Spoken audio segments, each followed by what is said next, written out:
on the New Jersey. As the playoffs begin for the New Jersey Devils' defense of their Stanley Cup championship, we are joined and privileged to be joined by the NHL Commissioner Gary Bettman. And Commissioner, welcome. It's a pleasure to have you here. It's nice to be here. Well, it's nice to have someone other than Stan to talk to for an intermission. It breaks things up a little bit. That's a standard by which you judge having me here? No.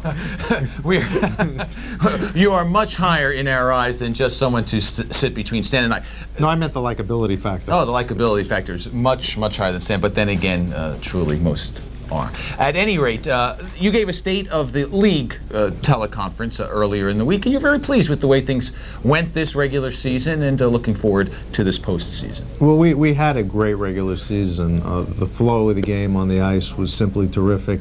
We had a record in terms of shutouts by goaltenders, but the goal scoring didn't go down. And what's interesting, not only did goal scoring not go down, the number of goal scorers with 40 goals or more, I think, doubled, and we went from 18 to 40 some odd players who scored 30 goals or more. And what that tells you is the skilled players are shining. Skill is really showing itself this year, and that's why the competition's been so great. And when you look at the conclusion of the regular season, nobody can say our regular season isn't meaningful. As particularly in the West, in the last 3 weeks, teams that were in 5th place one night could theoretically not have made the playoffs, and it was really a great jockeying for position. And even in the East, Boston just got nudged out. So all in all, we thought we had a terrific regular season. We set an attendance record, and the playoffs are off to a great start. Now tonight you have a sellout.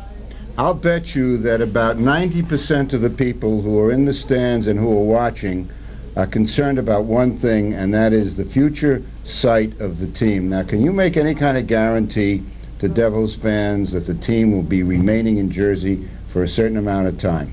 Well, I didn't know that the presence of the Devils was an issue.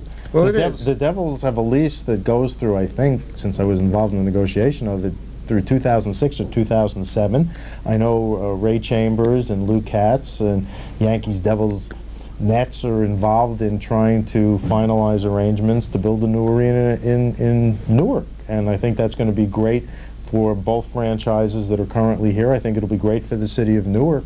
And I'm not sure why you're trying to create a hysteria over something that isn't an issue right now. A lot of people are concerned because there have been stories, and there's no guarantee that the Newark arena will be built at this point in time. Well, let's put it this way. The last time you and I had a conversation like this, you got me in a lot of trouble over Nashville. And lo and behold, the Devils are here. And as far as I know and as far as I'm concerned, the Devils aren't going anywhere. I don't want to get you into any trouble, but I know that you're a hockey father. Your son plays hockey. Now, when you're away from the rink, that is the NHL rink, you watch your kid play hockey. Do you become a hockey nut like other parents? I mean, you get excited. Do you become disarmed? I sit there very quietly. I've told my son's hockey coach, and there's no dispute about this, I'm the easiest parent he can deal with. I go to watch my son play as a parent, and I make sure that the decorum that I demonstrate is appropriate for parents watching their children play any sport. I wish I could say that for Matt Loughlin. We were supposed to ping pong. Stan said, we'll ping pong back with the questions back and forth, and obviously he dominates. Commissioner, the one thing that That's his version of ping pong. Absolutely. The one to serve. And keep the ball and the two paddles and everything else. One thing that came up in the teleconference was the ratings, and a lot of people talk about it, the U.S. ratings for this game. But you think it's just a matter of finding the right time? You think maybe the Sunday or the Saturday experiment wasn't a good one? Well, what happened is our ratings, at least for the first 3 games or so on ABC, were down a little bit. Actually, for the game last Sunday, we were up, I think, 20%. We're still a work in progress on television. You can't overstate the difficulties of trying to swim upstream in a very complicated, fragmented marketplace, particularly when we weren't on television, national television, for 20 years.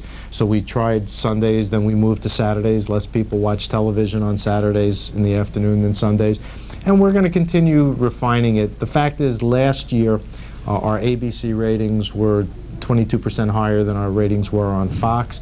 The Stanley Cup Finals were the highest in over 20 years. And so we're going to continue to seek our right place in terms of getting habitual fan viewing.